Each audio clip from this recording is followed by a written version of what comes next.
നമസ്കാരം.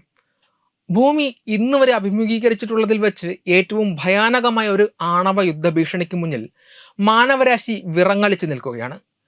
പശ്ചിമേഷ്യയിലെ സംഘർഷങ്ങളും യുക്രൈൻ യുദ്ധവും അന്താരാഷ്ട്ര സുരക്ഷയെ തകർക്കുമ്പോൾ ഏറ്റവും ഒടുവിലായി 2026 ഫെബ്രുവരി 5 ന്യൂ സ്റ്റാർട്ട് ആണവ കരാർ കാലാവധി നീട്ടേണ്ടതില്ലെന്ന അമേരിക്കയുടെ തീരുമാനം ലോകത്തെ വീണ്ടും ഒരു ആണവ മത്സരത്തിലേക്ക് തള്ളിവിട്ടിരിക്കുകയാണ്. ശീതയുദ്ധകാലത്തെ വൈരികളായ റഷ്യയും അമേരിക്കയും തമ്മിലുള്ള അവസാനത്തെ ആണവ നിയന്ത്രണ കരാറായിരുന്നു ഇത്. ഈ കരാർ അവസാനിച്ചതോടെ വിന്യസിക്കാവുന്ന ആണവ പോർമുനകളുടെ എണ്ണത്തിൽ ഉണ്ടായിരുന്ന നിയന്ത്രണം ഇല്ലാതാവുകയും ലോകം വിനാശകരമായ ഒരു ആയുധ പന്തയത്തിന് സാക്ഷ്യം വഹിക്കാൻ ഒരുങ്ങുകയും ചെയ്യും. ഇന്ത്യയെ സംബന്ധിച്ചിടത്തോളം ഈ കരാറിന്റെ കാലാവധി അവസാനിച്ചത് അതീവ ഗൗരവകരമായ സാഹചര്യമാണ് സൃഷ്ടിക്കുന്നത്. ആണവ ശക്തികളായ ചൈനയ്ക്കും പാകിസ്ഥാനും ഇടയിൽ സ്ഥിതി ചെയ്യുന്ന ഇന്ത്യക്ക് അയൽ രാജ്യങ്ങളുടെ ആയുധശേഖരത്തിലെ വർധനവ് നേരിട്ടുള്ള സുരക്ഷാ ഭീഷണിയാണ്. 2025 ജൂണിലെ സിപ്രി റിപ്പോർട്ട് പ്രകാരം ചൈനയുടെ പക്കൽ നിലവിൽ 600-ലധികം ആണവ പോർമുനകളുണ്ട്. ഓരോ വർഷവും 100ഓളം പോർമുനകൾ ചൈന പുതുതായി നിർമ്മിക്കുന്നു എന്നത് ഭയപ്പെടുത്തുന്ന വസ്തുതയാണ്. ഇന്ത്യയുടെ പക്കൽ ഏകദേശം 180 പോർമുനകൾ മാത്രമാണുള്ളത്.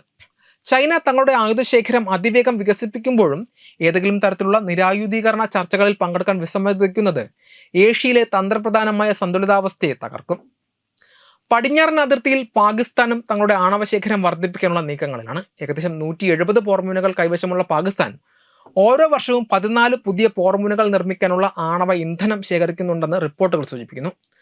2025 മെയ് മാസത്തിലെ പഹൽഗാം ഭീകരാക്രമണവും അതിനെ തുടർന്ന് ഇന്ത്യ നടത്തിയ ഓപ്പറേഷൻ സിന്ദൂർ എന്ന തിരിച്ചടിയും ഇരു രാജ്യങ്ങൾക്കുമിടയിലുള്ള സൈനിക പിരിമുറുക്കം വർദ്ധിപ്പിച്ചു. ഇത്തരമൊരു സാഹചര്യത്തിൽ ആഗോളതലത്തിൽ ആണവ നിയന്ത്രണങ്ങൾ ഇല്ലാതാകുന്നത് ദക്ഷിണേഷ്യയെ ഒരു വെടിമരുന്നിന് മുകളിൽ എത്തിക്കുന്നതിന് തുല്യമാണ്. അമേരിക്കയും റഷ്യയും തങ്ങളുടെ ആയുധശേഖരം വർദ്ധിപ്പിക്കാൻ തുടങ്ങിയാൽ അത് പാകിസ്ഥാൻ പോലുള്ള രാജ്യങ്ങൾക്ക് കൂടുതൽ പ്രകോപനമാകും.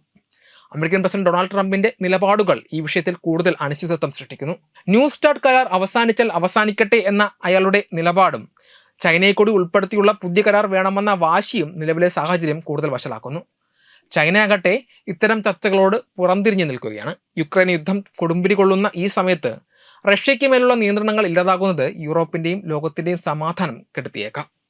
ശീതയുദ്ധകാലത്തെ ഉഭയകക്ഷി കരാറുകളിൽ നിന്ന് മാറി എല്ലാ ആണവ ശക്തികളെയും ഉൾപ്പെടുത്തിയുള്ള ഒരു ആഗോള നിയമം ആവശ്യമാണെന്ന ട്രംപിന്റെ വാദത്തിൽ ശരിയുണ്ടാകാമെങ്കിലും നിലവിലുള്ള കരാറുകൾ ഉപേക്ഷിക്കുന്നത് വലിയൊരു വിപത്തിലേക്കുള്ള വാതിൽ തുറക്കലാകും. ലോകശക്തികൾ തമ്മിലുള്ള ഈ തർക്കം കേവലം കടലാസിലെ കണക്കുകളല്ല, മറിച്ച് കോടിക്കണക്കിന് മനുഷ്യരുടെ ജീവന്റെ പ്രശ്നമാണ്. ആണവായുധങ്ങളുടെ എണ്ണത്തിൽ നിയന്ത്രണമില്ലാത്ത ഒരു ലോകം ഏത് നിമിഷവും ഒരു മഹാദുരന്തത്തിലേക്ക് വഴിമാറാം. ഉത്തര കൊറിയയെ പോലെയുള്ള രാജ്യങ്ങൾ ഈ സാഹചര്യം മുതലെടുത്ത് തങ്ങളുടെ ആണവ മോഹങ്ങൾ വർദ്ധിപ്പിക്കുവാൻ ശ്രമിക്കും. സമാധാനപരമായ ചർച്ചകളിലൂടെയും സുതാര്യമായ കരാറുകളിലൂടെയും മാത്രമേ മാനവരാശിയെ ഈ വിപത്തിൽ നിന്ന് രക്ഷിക്കാൻ കഴിയൂ. Web desk Tatwamayi TV.